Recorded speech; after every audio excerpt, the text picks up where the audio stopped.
Hello and welcome to आपका अपना beauty parlour. अपने लुक्स को लेकर लेडीज़ है बहुत ज़्यादा कॉन्शियस, तभी तो वो कराना चाहती हैं परमानेंट मेकअप। आज आपके ब्यूटी पार्लर में बताएंगे क्या है side effect of permanent makeup, और उसे बताने के लिए चलिए चलते हैं हमारी मेकअप और ब्यूटी एक्सपर्ट पूजा गोयल जी के पास। Hello Pooja ji, welcome to the show. Thank you. How are you ma'am? Fine, thank you. Pooja ji, आज हम आपसे पूछने आए हैं कि अगर हम परमानेंट मेकअप की बात करें तो कुछ लोगों को तो पता भी नहीं होता कि परमानेंट मेकअप होता क्या है। तो आज आपसे पूछना चाहेंगे कि परमानेंट मेकअप क्या है।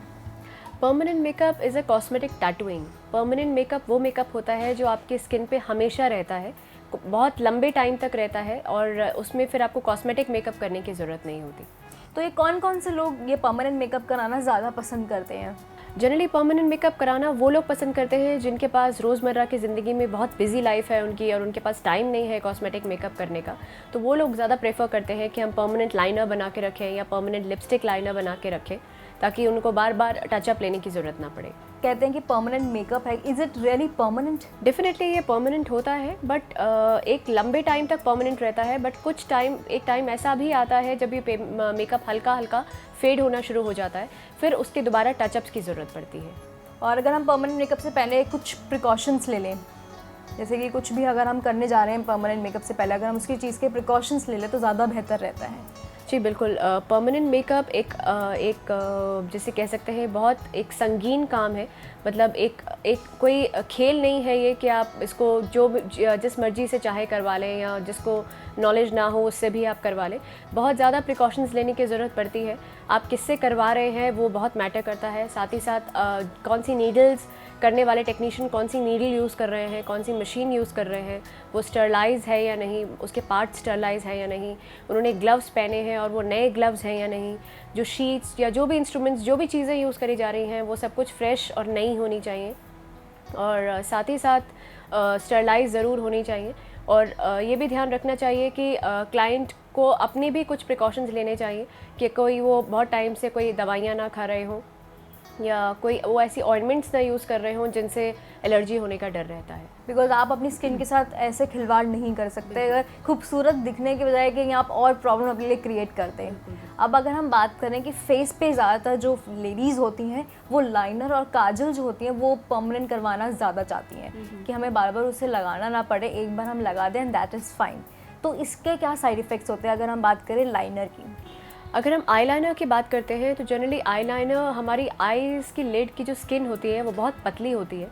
कभी कभार अगर प्रिकॉशन लेके ना किया जाए, और कभी कभार ऐसा भी होता है नीडल अगर डेप्थ में चली जाए तो जो माइक्रो पिगमेंट्स जो हम अंदर डाल रहे हैं वो अंदर जाके फैल भी सकते हैं, जिसकी वजह से जो एक पतला लाइनर का लुक आप देना चाहते हैं वो ब्रॉड भी हो सकता है, या वो पिगमेंट अंदर जाके फैल भी सकते हैं। इससे वो आसपास का जो हमारा आई का कलर है उसको भी नुकसान पहुंचा, क्योंकि जो कलर होता है वो हमारी स्किन में पेनिट्रेट होता है जाकर। जो डर्मिस की जो सबसे ऊपर वाली लेयर होती है जिसको हम रेटिकुलर लेयर कहते हैं, वहाँ पर ये पिगमेंट्स डाले जाते हैं। लेकिन ये परमानेंट मेकअप अगर फैल जाए और गलती से हमारी आंखों में चला जाए, किस तरह का नुकसान हमें पहुंच सकता है?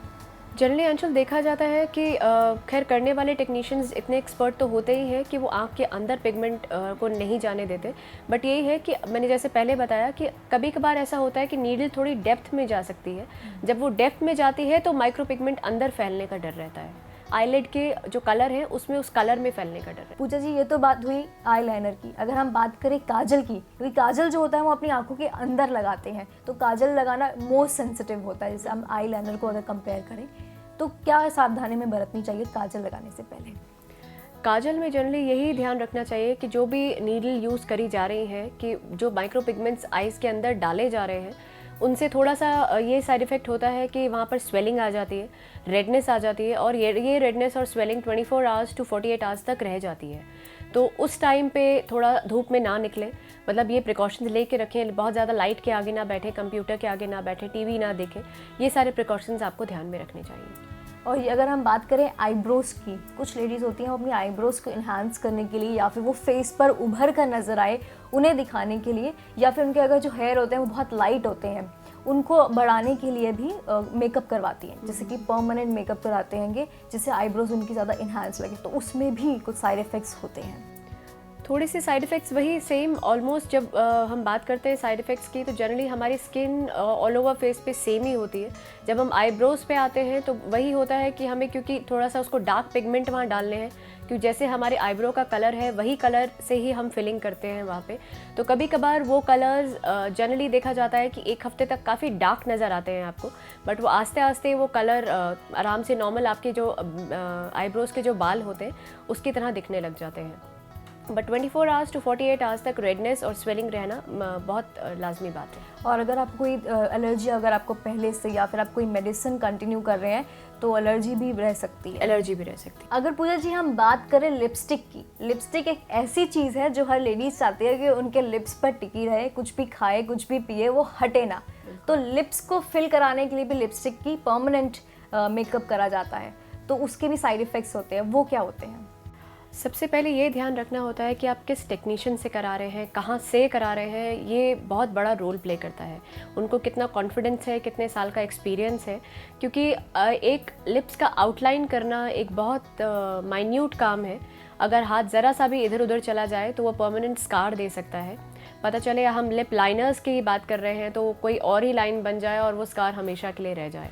तो इसलिए ऐसी जगह से कराना चाहिए जहाँ पर टेक्नीशियन बहुत एक्सपर्ट हो और उन्हें काफ़ी साल का एक्सपीरियंस हो। जैसे कि अगर हम जनरली लिपस्टिक लगाते हैं और लिप पेंसिल से लगाते हैं, अगर वो थोड़ी सी भी ख़राब हो जाए तो हम उसे हटा सकते हैं, रिमूव कर सकते हैं। लेकिन अगर आप परमानेंट मेकअप करा रहे हैं और परमानेंट मेकअप से लिप की शेप बनाना चाहते हैं, तो वो उससे थोड़ा सा भी अगर वो ख़राब हो जाए तो उस पर निशान छोड़ सकती है, और ये काफ़ी मतलब आपको डेंजर सिचुएशन में ला सकता है। Thank you Pooja ji for coming on the show. Thank you so much. तो ये थी पूजा गोयल, हमारी मेकअप और ब्यूटी एक्सपर्ट, जिन्होंने आज हमें बताया क्या है side effect of permanent makeup. Just for women जारी रहेगा प्रज्ञा पर, लेकिन इस छोटे से ब्रेक के बाद।